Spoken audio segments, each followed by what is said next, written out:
We've all been there, right? A huge, exciting change gets announced at work, and then, a few months later, it just kind of vanishes into thin air. But what if there was a way to stop that from happening? Well, today, we're going to break down the blueprint for making change that actually sticks. Seriously, think about it. The big new initiative, the endless meetings, the flood of emails, all that buzz. And then, 6 months down the line, it feels like nothing really changed at all. It's super frustrating, but here's the thing. It doesn't have to be that way. It's not just bad luck. And that right there is the big idea for today. We're going to stop thinking about change as something we just hope for the best on and start treating it like a construction project. I mean, you wouldn't build a skyscraper without a plan, right? You don't just show up with a hammer and hope it works out. You start with a detailed, well-thought-out blueprint. So, just like any good construction project, where do we begin? With the plan, of course. And in the world of organizational change, that blueprint is all about getting your vision and your strategy absolutely crystal clear before you lift a single finger. This is it. This is the foundation of the entire structure. Vision alignment is really just about hitting the pause button and asking one simple but critical question. Hey, does this change actually help us get where we say we want to go as a company? It's all about making sure every single action, every effort is tied directly to that bigger picture. And this is why it's so powerful. You see, when everyone, and I mean everyone, understands the why behind the change, it stops feeling like just another random order from the top. It becomes a shared mission. And that clarity, that's what turns skepticism into support and confusion into confidence. Okay, so we've got our blueprint. Awesome. Now it's time to actually start building. A successful transformation doesn't just rest on a good plan. It's held up by 3 absolutely essential pillars. Let's take a look at what they are.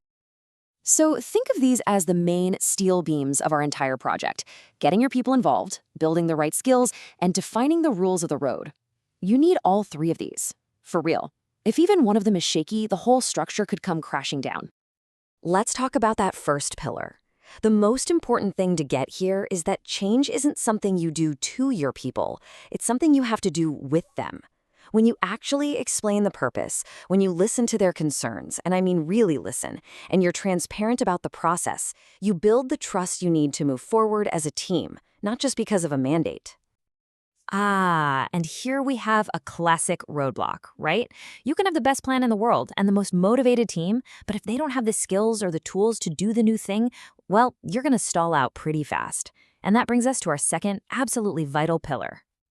And this is where the magic happens, because it's a proactive approach. See, before the change fully kicks in, you figure out what your team is going to need. You find the skill gaps, you see the potential hurdles, and then you give them the training and coaching to get over them. You're not just telling them to change, you're actively setting them up for a win. And now for our third pillar. You can think of this one as the site foreman, the project manager keeping everything in line. This is all about governance. Who has the final say? Who's responsible for what piece of the puzzle? And what do we do when we hit a snag? Having clear answers to these questions keeps the whole project on track and stops confusion from derailing your progress. All right, so our blueprint is solid, our core structure is up. Now what? Well, how do we make sure this building can actually withstand a storm? We've got to reinforce it. We've got to make sure this change doesn't just happen, but that it actually lasts. Look, every big project is going to face curveballs. That's just a fact of life. The real difference between success and failure is how you prepare for them. When you're proactive about managing risk, it means you've already thought about what might go wrong and you've got a plan. You turn a potential crisis into just a manageable bump in the road. So how do you even know if the structure you're building is any good? Simple, you measure it. Using key performance indicators, or KPIs like these, gives you real-time feedback. You can literally see what's working, like, hey, that new tech rollout is crushing it. And you can see what needs a little help. That process redesign needs a second look.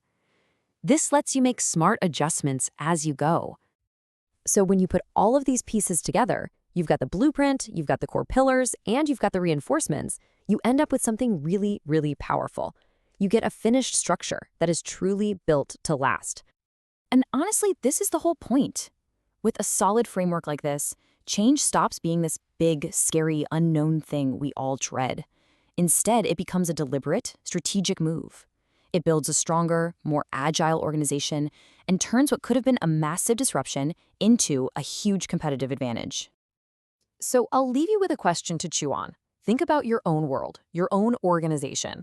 Whether it's a new piece of software, a team restructure, or a whole cultural shift, what is the one big change that you know could really use a much better blueprint?